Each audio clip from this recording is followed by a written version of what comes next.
Alors je reviens sur mon travail d'historien et mes travaux universitaires, nombreux, depuis 1987 jusqu'en 2007, pendant 20 ans, où j'ai rencontré des obstacles, des difficultés, que ce soit dans le domaine de la linguistique, c'est-à-dire l'histoire des langues, que dans celui de l'histoire des textes, etc. Puisque texte et langue, pour moi, c'est un binôme intéressant. Et je m'aperçois que beaucoup d'historiens en sont restés à une représentation très traditionnelle de l'histoire, à savoir que l'historien doit resituer euh, un processus dans son contexte, parler de sa réception. C'est le travail que j'avais fait d'ailleurs en 85 dans Le Monde juif et l'astrologie. C'est-à-dire que je ne m'intéressais pas à définir l'astrologie, ce qu'elle était, avoir une approche critique du texte astrologique, mais simplement de voir comment elle était reçue par un certain milieu, en l'occurrence les juifs espagnols des 12e, 13e siècle. Mais après, j'ai viré, et j'ai travaillé dans l'étude même des documents, des outils. Mon travail de doctorat en linguistique, sous la direction de Louis-Jean Calvé, a rencontré des obstacles. Non pas de la part de Louis-Jean Calvé lui-même, mais de certains lecteurs qui devaient donner leur approbation avant la soutenance. Et on n'appréciait pas tellement que je me mette à repenser la structure de la langue, à montrer ses corruptions. Or, pour moi, la notion de corruption est très importante, en tant qu'historien. Je suis l'historien de la corruption des textes et des langues. Et ça n'est pas encore tellement bien passé.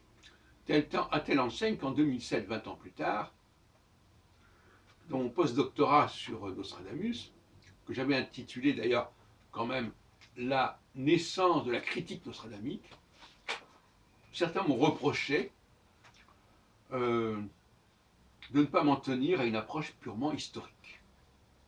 Comme si le fait de faire la critique d'un corpus n'appartenait pas au champ de l'histoire. C'est vraiment, il y a une sorte de guerre entre les historiens de la société et du contexte, les historiens du texte. Voilà. Donc, et je rappelle aussi que ma thèse de doctorat d'État de 99 s'appelait quand même Le texte prophétique en France. Et donc, ça veut dire que le texte, la nature même du texte nous intéresse. En France, bien sûr, mais le texte. Bon. Et d'ailleurs, ce travail de thèse d'État, qui couvrait une période qui allait du 15e au 20e siècle, a été mon œuvre personnelle, alors que d'autres auraient pu croire que c'était un travail collectif, que chacun travaillait sur son siècle. Eh bien, pas du tout. Donc ça aussi, ça peut énerver, parce que c'est une approche qu'on peut appeler transdisciplinaire, ou en tout cas qui traversait les siècles, ce qui n'est pas tout à fait à la mode, parce qu'il faut être spécialisé d'un certain siècle, etc.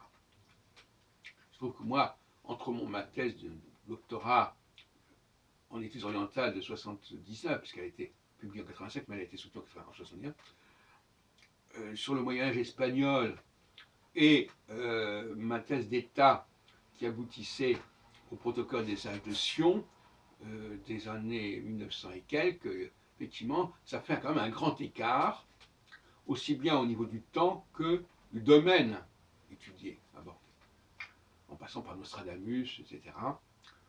Et même au niveau disciplinaire, j'ai quitté à un certain moment l'astrologie pour le prophétisme.